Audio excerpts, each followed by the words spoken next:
कितने विलक्षण पागल आगरे की मेंटल हॉस्पिटल में जो नहीं ठीक है वो यहाँ आकर के उनके गले में एक 6 फुट का बांस बांध देते थे और 2-3 महीने में स्वामी जी की समाधि के साथ परिक्रमा करने के बाद वो ठीक हो जाए।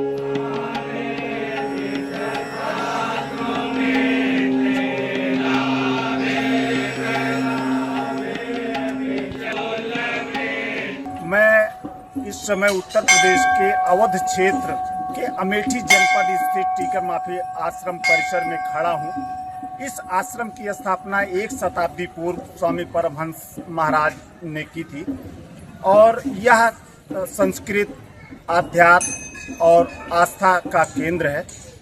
यहाँ पर स्वामी जी की ये तपोस्थली है और यहाँ पर बताया जाता है कि पागल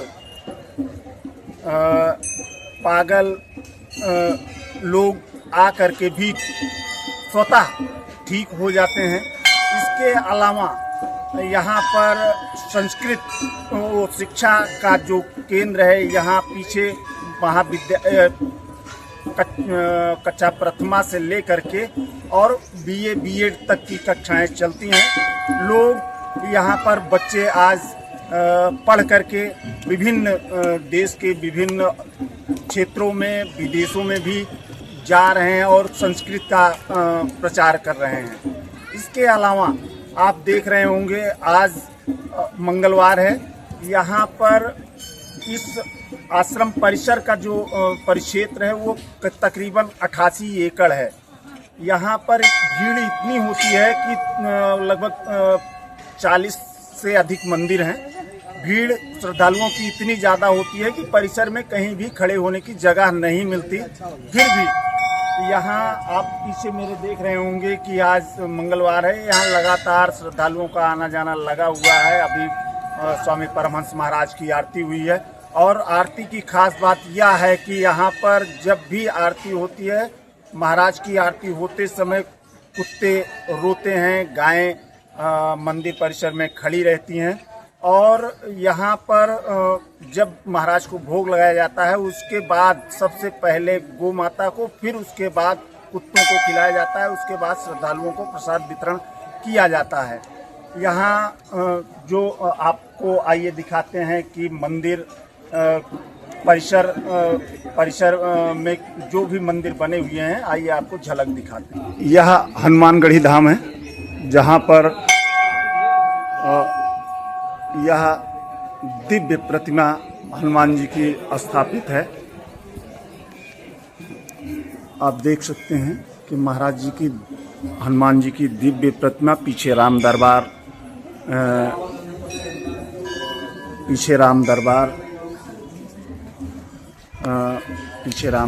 की भी झलक आपको दिख रही होगी। महाराज जी की प्रतिमा दिव्य और अलौकिक है। यहाँ हनुमान चालीसा, संकट मोचन, हनुमाष्टक, हनुमान जी की आरती, श्री राम स्तुति, बजरंग बाण भी उकेरे गए हैं जिनको श्रद्धालु पढ़ करके। और ये पीछे इसी मंदिर परिसर में हनुमान जी के विभिन्न रूपों को दर्शाया गया है और ऊपर मंदिर शिखर पर लगभग हनुमान जी के अलावा सभी देवी देवताओं की प्रतिमाएं। और यहाँ के मंदिरों की खास बात यह है कि आप देख रहे होंगे कि यहाँ के जितने भी मंदिर आपको दिखेंगे, ये दुर्गा माता का मंदिर है। यहाँ पर जितने भी मंदिर बनाए गए हैं ये सभी द्रविड़, उत्कल और वंग शैली में बनाए गए हैं। और यहाँ पर सभी दक्षिण भारत के मंदिरों की झलक आपको देखने को मिलेगी। ये देख रहे होंगे 12 ज्योतिर्लिंग और शनिशिला। वो आइए एक एक करके आपको सभी मंदिरों में हम ले चलते हैं। आदिशक्ति माँ दुर्गा का मंदिर है जिसमें नौ दुर्गा के विभिन्न रूपों को मंदिर के फ्रंट पर दिखाया गया है, जितने भी माता रानी के रूप होते हैं उनको दिखाया गया है। माँ दुर्गा का मंदिर है और यहाँ के जो भी छात्र हैं मंगलवार को लगभग सभी मंदिरों पर यह रहते हैं। भैरव बाबा का मंदिर है, बच्चे दर्शन कर रहे हैं और ये भैरव बाबा का, बेटा देखिए, भैरव बाबा का मंदिर है। ये आश्रम में भगवान शिव की विशाल प्रतिमा बनाई गई है। इसके अंदर ही एक गुफा बनाई गई है जिसमें यहाँ श्रद्धालु आते हैं और शांत माहौल में मनन चिंतन करते हैं। और ये विशाल शिवलिंग है। शिव की प्रतिमा के ठीक सामने नंदी हैं। ये आइए आपको गुफा के अंदर ले चलते हैं और गुफा में इतना सुंदर ये गुफा का दृश्य है। इसको इस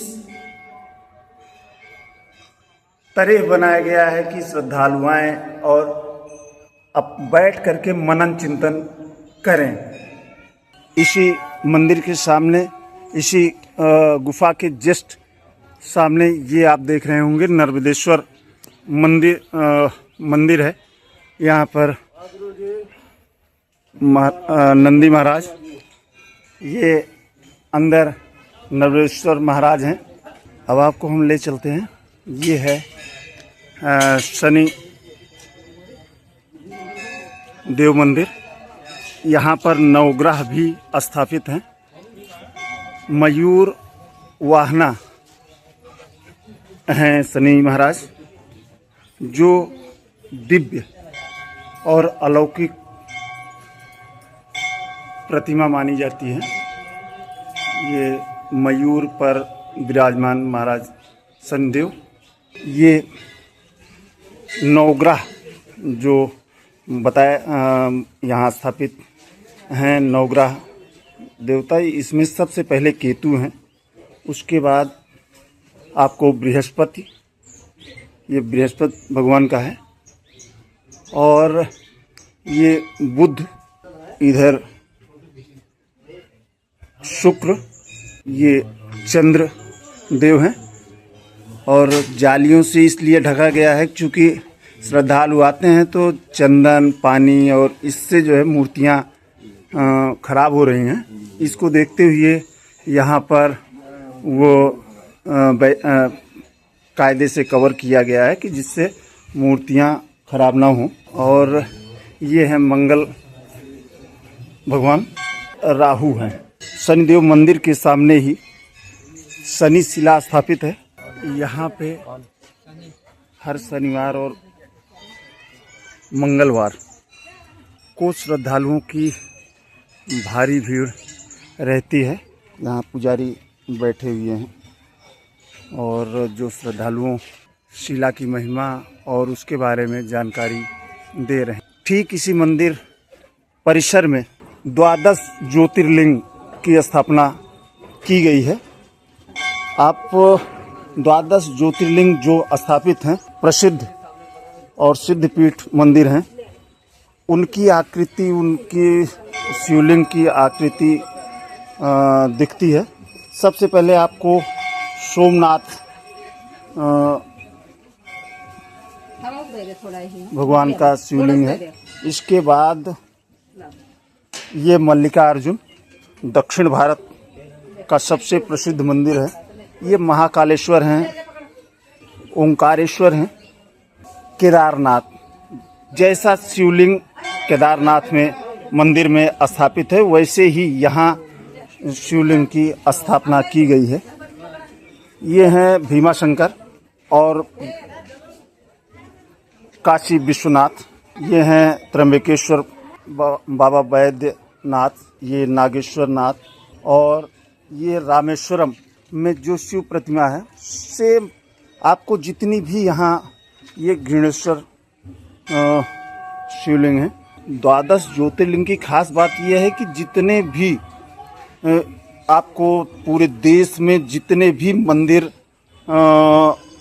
हैं द्वादश ज्योतिर्लिंग में, जैसे ही वहाँ की प्रतिमा स्थापित प्रतिमा है, उसी सेम वही मूर्ति आपको मिलेगी।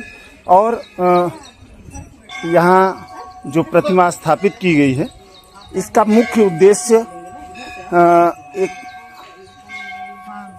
अवधेश पांडे जी हैं जिन्होंने इसकी स्थापना कराई है। उन्होंने बताया, उनका कहना था कि जो लोग धनाभाव में या किसी अभाव में नहीं जा पाते, पूरे देशाटन नहीं कर पाते, वह एक साथ द्वादश ज्योतिर्लिंग का दर्शन कर सकते हैं और पूर्ण लाभ कमा सकते हैं। स्थापना के समय इस यज्ञशाला का निर्माण हुआ था। इस यज्ञशाला वहीं इसके बगल में भव्य मंदिर का निर्माण चल रहा है। यहाँ पूरा ये शिव दरबार है। यहाँ ये सबसे प्राचीन मंदिर यही है। यहाँ पे जो भी पुजारी और संत रहे उनकी प्रतिमाएं हैं। हनुमान जी की प्रतिमा इधर, राम दरबार, माता सीता, लक्ष्मण जी और भगवान श्री राम, इधर भोलेनाथ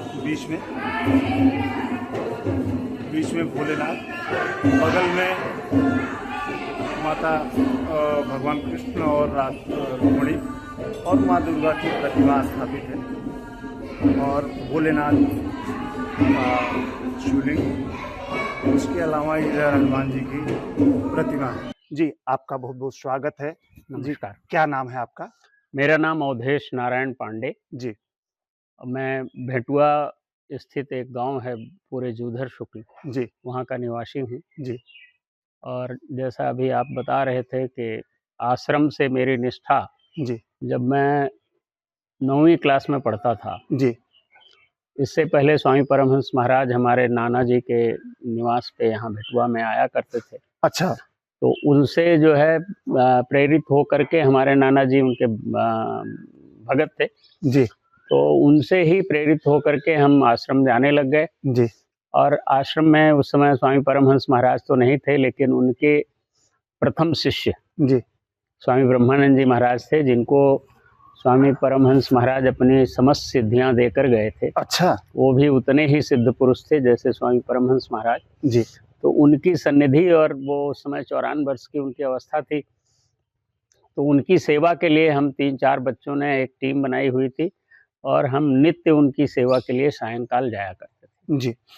और फिर ब्रह्मचारी जी महाराज के साथ हमारा संपर्क बना।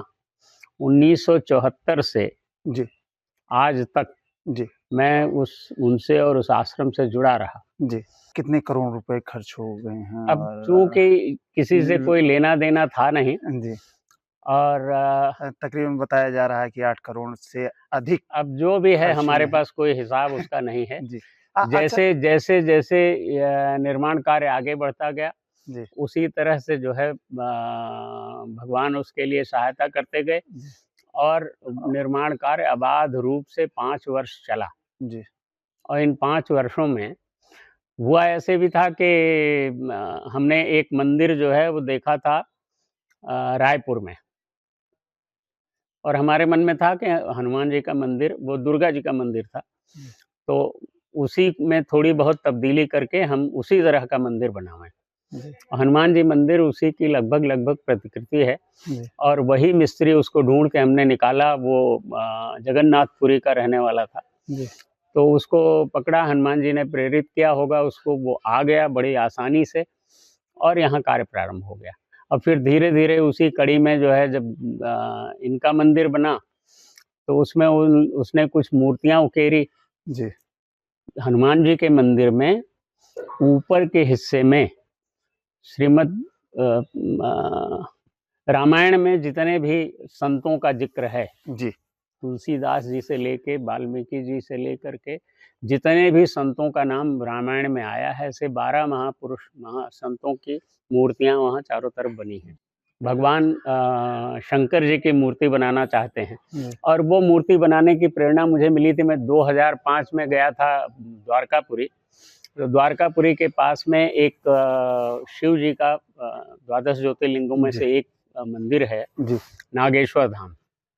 और नागेश्वर धाम को में एक शिव मूर्ति जो है बनाया हुआ था, जो टी सीरीज के मालिक थे गुलशन कुमार। तो बहुत सुंदर दिव्य मूर्ति वहाँ बनी हुई थी। तो जब मैं गया तो मैंने शंकर जी से प्रार्थना की उस समय कि प्रभु अगर आप मुझे सामर्थ्य दें और इसी तरह की एक मूर्ति मैं अमेठी में बना सकूं तो मैं अपना परम सौभाग्य समझूंगा। तो भगवान शिव की प्रेरणा हुई और उस अपनी संकल्पना को साकार करने के लिए हमने उससे पूछा कि मूर्ति बना सकते हो शंकर जी की? तो उसने कहा कि राजकोट में 54 फीट की 65 फीट की मूर्ति बनाई है, फोटो दिखाया। हमने कहा भैया इतनी बड़ी मूर्ति तो नहीं बना पाऊंगा, लेकिन एक 51 फुट की मूर्ति आप बनाइए और उसमें हिमालय में भगवान शिव बैठे हों।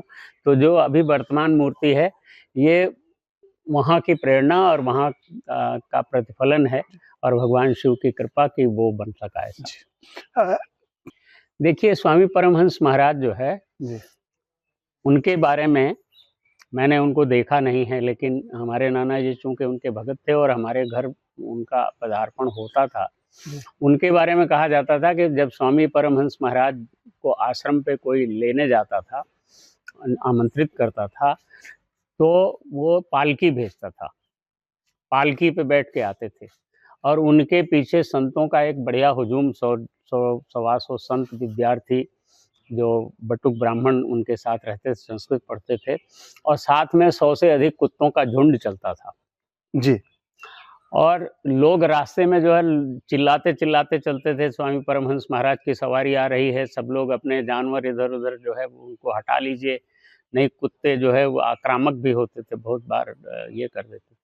स्वामी परमहंस महाराज आते थे, उस व्यक्ति का आतिथ्य स्वीकार करते थे और वो हाथ धोने के लिए जब घर से थोड़ा सा बाहर चलते थे उसके बाद विलुप्त हो जाते थे और वो आश्रम पहुंच जाते थे सब बिना किसी के देखे, बिना किसी साधन, बिना किसी संसाधन के। इसीलिए स्वामी परमहंस का नाम क्षेत्र की जनता अलोपी बाबा के रूप में कहती थी, लुप्त हो जाते थे जी। तो ये उनकी सिद्धियों का चमत्कार था। और दूसरा, यहाँ के राज परिवार में भी वंश नहीं चलता था। स्वामी परमहंस महाराज के आशीर्वाद से राज परिवार में 4 पुत्र पैदा हुए थे जी, 4 राजकुमार। अच्छा। और हमारे क्षेत्र में अभी भी अगर आप पुरानी वोटर लिस्ट ही देख लें कि जो सन 47 से के बाद में पैदा हुए लोग होंगे तो आपको हजारों नाम स्वामी दीन, स्वामी सहाय, स्वामी चरण, स्वामी सेवक, स्वामी गुलाम, स्वामी दयाल जी, स्वामी परमहंस के नाम से ही लोगों का नामकरण हुआ करता था। अच्छा। इसलिए कि जिनको संतान नहीं होती थी वो अगर गए और स्वामी जी ने कह दिया, और स्वामी परमहंस महाराज हमेशा अर्ध उन्मीलित नयन में आंखें नीचे रखते थे, हमेशा किसी को पूरी निगाह से देखते नहीं थे। और अगर किसी को उन्होंने भरी निगाह से देख लिया तो वो माला माल भी हो जाता था। तो स्वामी परमहंस महाराज की तो अनंत शक्तियाँ थी, उनके लिए कुछ भी ऐसा नहीं था। यहाँ तो छोड़िए, दूर दूर तक गोंडा चांपा रियासत के जो उस समय के तालुकेदार थे, राजा थे, उनको भी कोई संतान नहीं होती थी। तो उनके पास जब इनकी कीर्ति पहुंची स्वामी जी महाराज की, वो यहाँ आए और वो भी पुत्रवान हुए। तो वो हमेशा उस जमाने में चांदी के 25 रुपए हर महीने भिजवाते थे, उसी से आश्रम का खर्च चलता था। आश्रम में तो धीरे धीरे फिर ऐसी वृत्ति हुई कि यहाँ के क्षेत्र की जनता, यहाँ के किसान, वो अपनी फसलों में जो भी उनके यहाँ पैदावार होती थी उसका कम से कम जो है वो 10%, 5%, 15%, 20% जिसकी जैसी आस्था थी आश्रम के नाम, वो आश्रम के नाम दिया करते थे। आज आश्रम का स्वरूप अलग है। आज आश्रम में जो है लगभग 200-250 विद्यार्थी छात्रावास में रह के अध्ययन करते हैं और इतने 200-250 विद्यार्थी जो है वो बाहर से आते हैं नित्य आते हैं और अपने घर चले जाते हैं। जी। आज 500-600 जितना वाराणसी संस्कृत विश्वविद्यालय वाराणसी में छात्र नहीं, उससे अधिक छात्र टीकर माफी में हैं। परमहंस महाराज ने सिर्फ एक ही व्यक्ति को दीक्षा दी थी, वो स्वामी ब्रह्मानंद महाराज जी। और स्वामी ब्रह्मानंद महाराज बाद में जितने लोग आए जिनको भी साधु बनना था, संन्यास लेना था, उन सब लोगों ने स्वामी ब्रह्मानंद जी महाराज से ही संन्यास लिया। और स्वामी ब्रह्मानंद महाराज के पहले श्री स्वामी योगानंद जी महाराज हुए, नित्यानंद जी हुए, पुजारी शांतानंद जी महाराज हुए और भास्करानंद जी हुए। ये उस काल के जो है बड़े संत महात्मा थे। सबकी दीक्षा जो है वो स्वामी ब्रह्मानंद जी महाराज द्वारा ही हुई। और भोजन का क्रम भी ऐसे होता था कि जिस भोजन की थाली में परमहंस महाराज भोजन कर लेते थे, थोड़ा उच्छिष्ट उसमें छोड़ते थे, तो स्वामी ब्रह्मानंद महाराज उसी थाली में भोजन करते थे। फिर वो छोड़ देते थे तो योगानंद महाराज उसमें भोजन करते थे। इस क्रम में जो है उनके शिष्यों तक एक ही थाली में हर कोई भोजन करता था। ऐसी गुरु शिष्य परंपरा का निर्वहन करने के लिए होता था। अच्छा। और स्वामी भास्करानंद जी महाराज थे, बड़ी सुंदर, बड़ी सुदर्शन शरीर थी उनकी और विलक्षण थे। उनको जंगल विभाग दिया गया था। ये 100 एकड़ का जंगल, इसकी रखवाली करते थे। उस समय तो इसमें हिरण भी रहा करते थे, जंगली पशु भी रहा करते थे। और ये स्वामी परमहंस की महिमा है कि यहाँ पे न किसी को किसी भेड़िए ने काटा, न किसी हिरण का शिकार हुआ, न किसी को सांप काटा। आज तक सैकड़ों वर्ष बीत गए, लगभग 130 वर्ष हो रहे हैं स्वामी परमहंस महाराज को वहाँ निवास करते, और चले जाने के बाद भी आज तक कभी सर्प दंश नहीं हुआ, जबकि हजारों हजार विषधर सर्प जंगल में हैं। लेकिन न किसी यात्री को, न तीर्थ यात्री को, न दर्शनार्थी को, न आश्रमवासी को कभी, बल्कि सर्प दंश काट जिसको हो जाए वो अगर आश्रम तक पहुंच जाए तो वो ठीक हो जाता था। कितने विलक्षण पागल आगरे की मेंटल हॉस्पिटल में जो नहीं ठीक है, वो यहाँ आकर के उनके गले में एक 6 फुट का बांस बांध देते थे और 2-3 महीने में स्वामी जी की समाधि की 7 परिक्रमा करने के बाद वो ठीक हो जाया करते थे। तो इनका गुणगान तो किया नहीं जा सकता है। स्वामी परमहंस महाराज यहाँ की ऐसी विभूति थे कि जब यहाँ पे पहली बार मोदी जी आए थे अमेठी में, तो उन्होंने कहा था ये परमहंस की धरती है। तो परमहंस महाराज की जो महिमा है, अमेठी सचमुच परमहंस की धरती है। इसीलिए अमेठी में भी देखिए सब कुछ अमन चैन, सब कुछ चकाचक है। और देश का जो सबसे प्रथम परिवार नेहरू गांधी परिवार, उन्होंने अमेठी को ही क्यों चुना? आप विचार करके देखिए कि पूरे भारतवर्ष में सिर्फ अमेठी ऐसी जगह थी, लेकिन उनको भी जो है स्वामी परमहंस महाराज की प्रेरणा ही खींच लाई। और आज अमेठी में सुख, शांति, समृद्धि सब कुछ पूरी तरह से है, और उसका श्रेय मैं तो परमहंस महाराज को ही दूंगा। यहाँ की बहुत ही अद्भुत महिमा है। ये पावन पुनीत पवित्र आश्रम स्वामी परमहंस जी महाराज के नाम से विख्यात है। यहाँ गौशाला पाठशाला स्वामी जी के सानिध्य में चल रहा है। हम इस मंदिर के पुजारी हैं। यहाँ संकट मोचन कृपा निधान की असीम अनुकंपा है। इनकी पूजा अर्चन का प्रत्यक्ष मैं जागता हुआ उदाहरण हूँ। इन्हीं की सेवा में आया, पढ़ा लिखा, शिक्षण अध्ययन किया। उसके बाद इन्हीं की कृपा से, इन्हीं की असीम अनुकंपा से, हनुमान जी की महान कृपा से हमारा भी एक लड़का आर्मी में सिलेक्शन हुआ है। इन्हीं की सेवा का फल है। यहाँ पर श्रद्धालु लोग सदैव हर मंगलवार को आते रहते हैं, श्रद्धा और विश्वास के साथ दर्शन करते हैं। उनकी मनोकामना पूर्ण होती है। यहाँ पर भंडारा भी होता है। क्षेत्र समाज के लोगों का सहयोग सदैव बना रहता है। शायद मंगलवार को सवा मनी भोग, हाँ, यहाँ मंगलवार को सवा मनी भोग लगता है। हर मंगलवार को सवा मनी का भोग लगता है हनुमान जी का। यहाँ की सबसे बड़ी खासियत यह है कि स्वामी जी के मंदिर परिसर में गाय, गौ माता और कुत्ते आपको उन मंदिर के अंदर और बाहर परिसर में हर जगह आपको देखने को मिल जाएंगे।